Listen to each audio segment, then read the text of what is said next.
വരന്തിരിപ്പള്ളി മുപ്ലിയത്ത് 5 വയസ്സുകാരനെ വെട്ടിക്കൊലപ്പെടുത്തിയ കേസിൽ അസം സ്വദേശിയായ പ്രതിക്ക് ജീവപര്യന്തം തടവ്.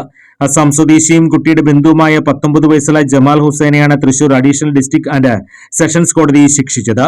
ജീവപര്യന്തം തടവിന് പുറമെ വിവിധ വകുപ്പുകളിലായി 12 കൊല്ലം വേറെയും കഠിന തടവിനും 1,75,000 രൂപ പിഴയുമാണ് ശിക്ഷ. 2023 മാർച്ച് 30-നാണ് കേസിന് ആസ്പദമായ സംഭവം. മുപ്ലിയത്തുള്ള ഐശ്വര്യ കോൺക്രീറ്റ് ബ്രിക്സ് കമ്പനിയിലെ തൊഴിലാളികളായ അസം സ്വദേശികളായ ബഹാറുൽ, നജ്മ ഖാത്തൂൾ എന്നിവരുടെ മകൻ നജറുൽ ഇസ്ലാമിനെയാണ് പ്രതി വെട്ടിക്കൊലപ്പെടുത്തിയത്. നജ്മയുടെ വല്യമ്മയുടെ മകനായ പ്രതി സംഭവത്തിന്റെ തലേ ദിവസമാണ് മുപ്ലിയത്തേക്ക് എത്തിയത്.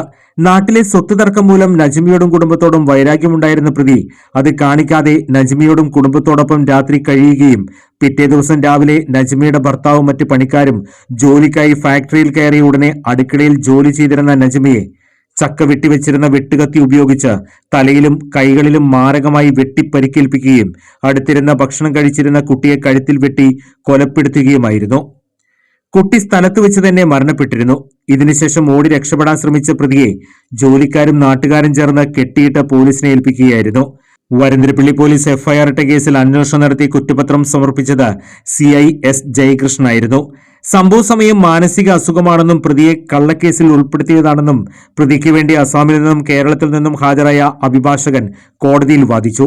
എന്നാൽ പ്രോസിക്യൂഷൻ ഭാഗത്തുനിന്ന് ഹാജരാക്കി വിസ്തരിച്ച 22 സാക്ഷികളെയും 40 രേഖകളെയും 11ഓളം തൊണ്ടിമുതലുകളും ഉപയോഗിച്ച് പ്രതിക്കെതിരെയുള്ള കുറ്റം തെളിയിക്കാൻ പ്രോസിക്യൂഷന് സാധിച്ചു. ശാസ്ത്രീയ തെളിവുകളും മെഡിക്കൽ രേഖകളും കോടതിയിൽ ഹാജരാക്കിയ പ്രോസിക്യൂഷൻ ദ്വിഭാഷിയെ ഉപയോഗിച്ചാണ് സാക്ഷിമൊഴികളും പ്രതിയെയും വിസ്തരിച്ചത്. യാതൊരു തെളിവുകളോ സാക്ഷികളോ ഇല്ലാതെ പ്രതിക്ക് മാനസിക അസുഖമാണെന്ന വാദം കോടതി അംഗീകരിച്ചില്ല. ഹൈക്കോടതി അടക്കം പലതവണ ജാമ്യ ഹർജിയുമായി പോയ പ്രതിയെ പ്രോസിക്യൂഷന്റെ ശക്തമായ എതിർപ്പിനെ തുടർന്ന് ജാമ്യം നിഷേധിച്ച് വിചാരണ തടവുകാരനായിട്ടാണ് തെളിവെടുപ്പ് പൂർത്തിയാക്കിയത്. പ്രതിയുടെ വയസ്സ് ശിക്ഷ നൽകുന്നതിനെ ബാധിക്കരുതെന്നും സമൂഹ മനസാക്ഷിയെ ഞെട്ടിച്ച ക്രൂരത ചെയ്ത പ്രതി സമൂഹത്തിന് വിപത്താണെന്നും പരമാവധി ശിക്ഷ നൽകണമെന്നും public prosecutor advocate Liji Madhu കോടതിയിൽ വാദിച്ചു. പ്രോസിക്യൂഷന് വേണ്ടി ജില്ലാ public prosecutor KB Sunilkumar, public prosecutor Liji Madhu എന്നിവർ ഹാജരായി. Additional district and sessions judge TK മിനിമോളാണ് ശിക്ഷ വിധിച്ചത്.